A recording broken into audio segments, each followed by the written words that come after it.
were like dragging my feet. Now, what happened in the fight where you lost the title, where your leg gave out?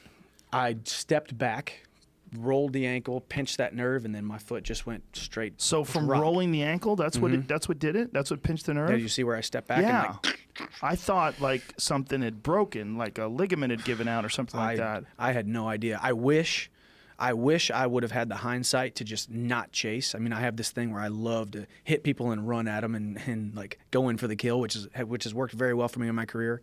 But in that instance, if I would have either, number one, switched to southpaw, because I could push off of it, I just couldn't lift it.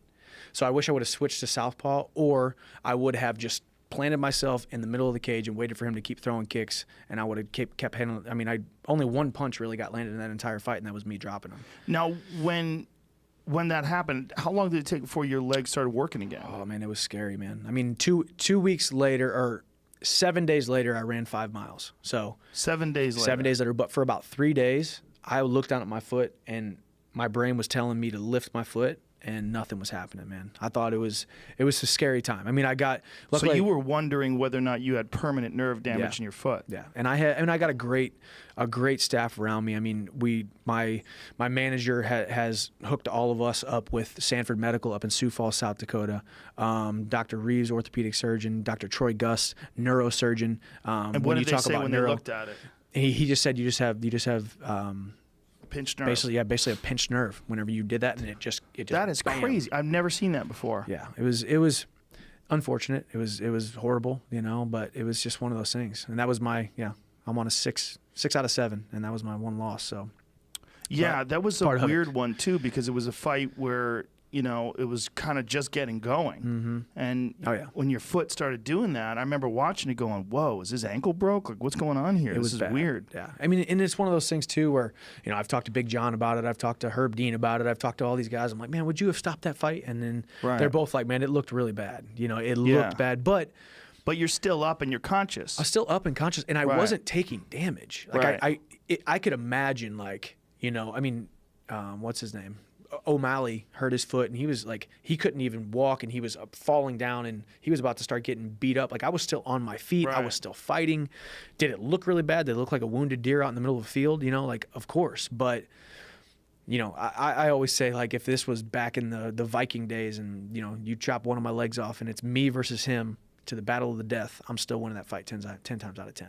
So 100%. You wish the fight kept going? 100%. Yeah, it's a weird way to stop a fight too, when a guy's not taking damage. He's just got a leg that's not working properly. Yeah. Well, and the problem was too, you know, he basically called timeout and asked for the doctors to come in. Once you've done that, the fight's over. I think the ref literally thought, you know, he should have just called the fight, right? Did you think your leg was broken or something? Like, what was his thought process? I guess. And then the doctors came in, and then they started feeling around, and they're like, right here, I think his tibia is fractured. I can feel the bone. And I'm like, Doc, I promise you, just get out of here. Let me fight. I got a calf cramp or something. I was like, you know, just lying to him. Like, just get out of here. Let me go. I promise it's fine. I don't feel a thing. It's not hurt. I'm good.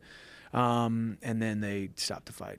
Then they pulled the stool. Pulled the stool from me too. So remember that? Oh yeah, that's right. What was that about? That was my commissioner. That was New York Athletic Commission at its best. Like, pulling the stool, and I fell, and then a bunch of people were like, "Hey man, did they call the fight because they thought you couldn't stand?" And I said, "No, I hope not, because that would have been very unfortunate, because I fell on national TV, got Charlie Brown, like, you know, like all Three Stooges, Mo, Larry, Curly, thanks for nothing, Doc." Yeah, why did they pull the stool? It was, I don't know. Was it just a mistake? I think I stood up. I was like, hey, maybe if I get the crowd into it, maybe these guys will get out of here and let the fight go. So I like stood up and I was like, let's go, you know. And I was sitting on the stool, and I freaking looked at him, and I was like, you better hope they don't let me off this stool, boy, because I'm gonna come break your face, you know. And then I stand up, and then the guy pulls the stool, and then a second later I'm on my butt. Now, why didn't the rematch take place? Oh man, I asked for it in October, I asked for it in November, I asked for it in December, and then finally I'm like, man, this is stupid. I'm gonna go ahead and take a fight against the scariest guy in the lightweight division, Yamauchi, and then he got injured, so then I fought Brandon Gertz. So it's like, I've never once pulled out of a fight. I've went into many fights injured. I've never once not answered the call. I've always stepped up, and I've always been the most exciting guy in Bellator. Will forever be the most exciting guy in Bellator.